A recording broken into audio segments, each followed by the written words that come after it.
আসসালামু আলাইকুম রহমাতুল্লাহ হি বরকাতু।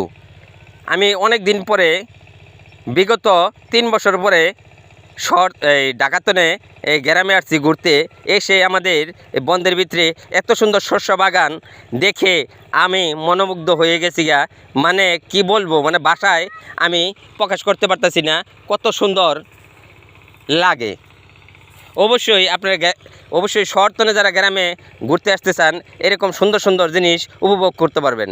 অবশ্যই আমি অনেক দিন পরে শহরতনে আসার পরে এই গ্রামে এত সুন্দর সুন্দর শস্য ক্ষেত দেখে, শস্য বাগান দেখে এত সুন্দর আমার কাছে লাগতেছে বলে আপনাকে বোঝাতে পারবো না।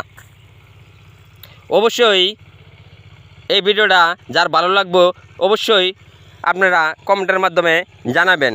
যারা ইউটিউব থেকে দেখতেছেন অবশ্যই এই ভিডিওটা আমার চ্যানেলটাকে সাবস্ক্রাইব করে দিবেন, আর ফেসবুক থেকে যারা দেখতেছেন এই ভিডিওটা অবশ্যই ফলো করে দিবেন। ধন্যবাদ। আসসালামু আলাইকুম রহমতুল্লাহি বরকাতু।